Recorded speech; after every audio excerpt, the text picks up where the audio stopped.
Cvetna nedelja ali cvetnica je zadnja nedelja pred veliko nočjo. Blagoslavljajo se butarice povezane v pomladansko cvetje ali oljčne vejice. Takšna navada je razširjena po vsej Evropi že od 9. stoletja naprej.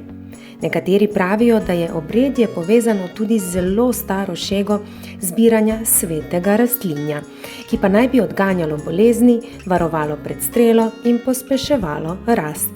No, pri nas to res doživljamo v krogu družine, mi smo velika družina in seveda imamo ta običaj oziroma ta verski projekt, kot se temu reče, da gremo tudi nekaj, nesemo žegne na cvetno nedeljo, gremo z oljkami, pospremimo svoje vnuke ali pa otroke, ne.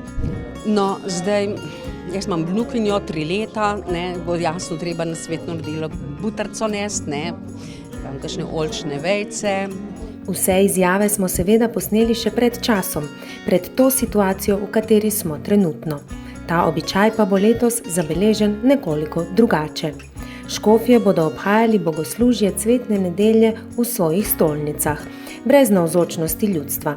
Verniki lahko doma pripravite zelenje iz domačih vrtov, doma narejene butare in jih blagoslovite z blagoslovljeno vodo.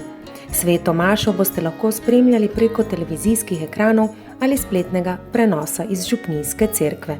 Cvetna nedelja je pomemben praznik in na spoštljiv način ga bomo lahko od doma praznovali tudi letos. Smo takšni, da praznujemo ta praznik, ja. Vsekakor se da in v takšnih posebnih pogojih moramo misliti pozitivno in v vsaki stvari poiskati nekaj lepega. Življenje je dar in življenje je lepo. Treba paziti, da ga živiš pošteno in lepo in če ga nekako fajn skomponiraš, je lahko življenje res čudovito. In res je lahko čudovito, zato spoštujmo trenutna pravila in poskušajmo iz tega potegniti le najbolje, si vzeti čas zase in za bližnje. Verjamem, da bivamo zato, da ljubimo bližnjega in da delamo drugim tudi dobro. Cvetna nedelja in velikonočni prazniki, ki še prihajajo, so pravi čas za nežnost, mir v srcu in ljubezen. In tudi zato, da začnemo ceniti vse, kar imamo in smo za to, kar nas obdaja, iskreno hvaležni.